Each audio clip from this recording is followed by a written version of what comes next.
চলতি মৌসুমে সর্বোচ্চ বৃষ্টিপাতের দিনে পানিতে ভাসছে বন্দরনগরী চট্টগ্রাম। টানা ভারী বর্ষণে মহানগর জুড়ে তৈরি হয়েছে জলাবদ্ধতা। গত ২৪ ঘন্টায় চট্টগ্রামে ৩৩০ মিলিমিটার বৃষ্টিপাত রেকর্ড করেছে আবহাওয়া অফিস। বিভিন্ন এলাকা পানিতে তলিয়ে যাওয়ায় দুর্ভোগে পড়েছে হাজারো মানুষ। তবে সিটি মেয়রের দাবি, খাল খননের চলমান প্রকল্প কাজ শেষ হলে আগামীতে জলজটের ভোগান্তি থাকবে না। চট্টগ্রাম থেকে আরও জানাচ্ছেন রাজীব পড়ুয়া। সোমবার রাত থেকে শুরু হওয়া বৃষ্টিতে মঙ্গলবার সকালে চট্টগ্রাম নগরীর চকবাজার, কাতালগঞ্জ, আগ্রাবাদ, হালিশহর, পাঁচলাই সহ বিভিন্ন এলাকায় তৈরি হয় জলাবদ্ধতা। পানির নিচে চলে যায় নগরীর বিভিন্ন সড়ক। এতে সবচেয়ে বেশি দুর্ভোগে পড়েন কর্মজীবী মানুষ, শিক্ষার্থী ও অফিসগামীরা। যান চলাচল ব্যাহত হওয়ার পাশাপাশি বিভিন্ন সড়কে তৈরি হয় যানজট। নালার কাজটা যদি আরো আগে শেষ করে ফেলতো তাহলে পানি টুটতো না। এখন বাসা বাড়ি দোকানপাট সব শেষ, ডুবে। 500 সেখান থেকে ডবল ভাড়া নিচ্ছে, গাড়ি ভাড়া সব দুঃখ দিয়ে খাওয়া যাচ্ছে না, সব কিছু। পানির জন্য কোথায় যেতে পারছে না, আমাদের খুব কষ্ট হচ্ছে। বাড়ি বেরোতে পারতেছে না, কোনো ওষুধ ধরনের কিনতে পারতেছে না। পানি এক হাঁটু থেকে এক কোমর হয়ে যায়, পরে চলাচল করতে অনেক অসুবিধা হয়। কোথাও কোনো গাড়ি নাই এবং আমরা আরও বেশি জলবদ্ধতার কারণে সমস্যার সম্মুখীন হচ্ছি। চট্টগ্রাম সিটি কর্পোরেশনের মেয়র জানান, খালের উন্নয়ন কাজ চলমান থাকায় কিছু এলাকায় পানি জমেছে। প্রকল্পগুলো শেষ হলে পরিস্থিতির উন্নতি হবে। সামনের বর্ষায় নগরীতে জলাবদ্ধতা হবে না। ইনশাআল্লাহ আগামী এই যে বর্ষার পরে 3 থেকে 4 মাস তাদের সময় লাগবে রিটেনিং ওয়াল দিয়ে খালটাকে তারা গভীর করে কাজটা শেষ করতে। এটা কাজ শেষ হয়ে গেলে আমি আপনাদের 100% কথা দিচ্ছি, এই আগামী মৌসুমে এখানে পানি থাকবে না ইনশাআল্লাহ। তবে নগরবাসীর অভিযোগ, নগরের জন্য মাস্টার প্ল্যান না করলে সমস্যার সমাধান হবে না। জলাবদ্ধতা নিরসনের অতীতের মতো আশ্বাস নয়, চান দৃশ্যমান সমাধান। 50 বছর মেয়াদি অন্তত একটি মাস্টার প্ল্যান করুক। এই মাস্টার প্ল্যানের অধীনে সমস্ত স্টেক হোল্ডারদের সাথে বসে চট্টগ্রাম নগরীকে জলাবদ্ধতা মুক্ত করার জন্য কাজ করুক। সুস্থ অবস্থায় তো মেডিকেলও নিতে পারে না, যে গাড়ি ঘোড়া চলতে পারে না, কথা বলছেন না। সম্মানিত এলাকাবাসী, এদিকে ঝুঁকিপূর্ণ পাহাড়ে বসবাসকারীদের নিরাপদ আশ্রয়ে সরিয়ে নিতে মাইকিং শুরু করেছে সিটি কর্পোরেশন কর্তৃপক্ষ। আশ্রয় কেন্দ্রে নেওয়ার পাশাপাশি ব্যবস্থা করা হচ্ছে খাবারের।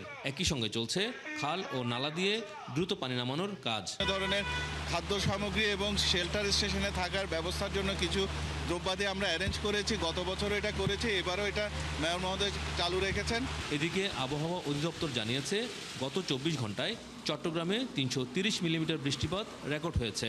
মৌসুমি বায়ু সক্রিয় থাকায় এই অঞ্চলে আরও বৃষ্টি হবে। রাজীব বড়ুয়া, ৭১, চট্টগ্রাম। এই মুহূর্তে নগরীর কাতালগঞ্জ থেকে সরাসরি যুক্ত হচ্ছেন সহকর্মী রাজীব বড়ুয়া। রাজীব, চট্টগ্রাম মহানগরীর এখনকার পরিস্থিতি কেমন দেখছেন? পাহাড়ি এলাকার বাসিন্দাদের কি আশ্রয় কেন্দ্রে নেওয়া হয়েছে কিনা? জেলা প্রশাসন কি বলছে?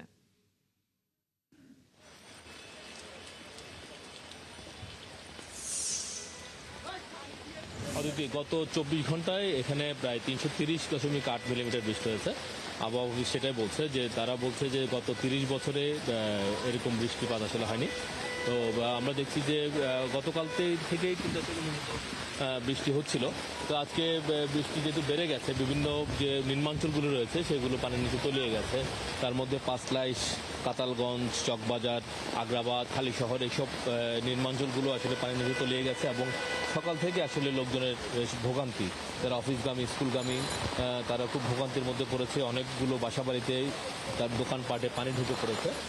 এবং সকাল থেকে আমরা দেখছি যে মেয়র বিভিন্ন যে জলাবদ্ধতা এলাকাগুলো রয়েছে সেগুলো পরিদর্শনে আসছেন এবং তিনি বলছেন যে যেহেতু এখনও জলাবদ্ধতা নিরসনের প্রকল্পের কাজ পুরোপুরি শেষ হয়নি, এই কারণে এখনও কিছু কিছু জায়গায় জলাবদ্ধতা তৈরি হচ্ছে।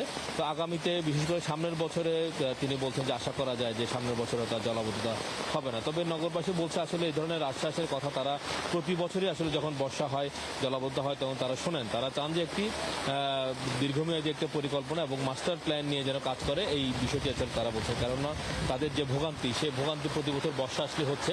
আর এর বাইরে আমরা দেখছি যে চট্টগ্রামে যেহেতু পাহাড় রয়েছে এবং সেই ভারী বর্ষণের কারণে পাহাড় ধসের একটা আশঙ্কা তৈরি হয়েছে। গতকালকে থেকে জেলা প্রশাসন এবং সিটি কর্পোরেশনের পক্ষ থেকে এইসব যেসব ঝুঁকিপূর্ণ এলাকাগুলো আছে পাহাড়ে, সেখানে মাইকিং করা হয়েছে এবং সেখানকার বাসিন্দাদের তারা দুটি শেল্টারে তারা নিয়ে এসছে এবং লালখান বাজার এবং আকবর শাহ এলাকায় তারা দুটি স্কুলে যারা ঝুঁকিপূর্ণ পাহাড়ে বসবাস করছেন তাদেরকে তারা নিয়ে এসেছেন এবং সিটি কর্পোরেশন বলছেন যে সেখানে শুকনো খাবারের ব্যবস্থা করা হয়েছে এবং তারা যেন এই ঝুঁকিপূর্ণ স্থানে যেন না যায় এই বৃষ্টিপাতের সময় সেই বিষয়টি খেয়াল রাখা হচ্ছে। এবং এর মধ্যে আমরা দেখেছি যে চট্টগ্রামের পতেঙ্গা এলাকায় একটি সড়ক পানিতে ভেঙে রাজীব, গেছে। আপনার মাধ্যমে আমরা দেখতেও পাচ্ছিলাম এখনো পর্যন্ত ভারী বৃষ্টিপাত সেখানে হচ্ছে। ধন্যবাদ সবশেষ খবর নিয়ে যুক্ত হবার জন্য। দর্শক, চট্টগ্রামে বৃষ্টি এবং জলাবদ্ধতার খবর নিয়ে সহকর্মী রাজীব বড়ুয়া যুক্ত ছিলেন এতক্ষণ।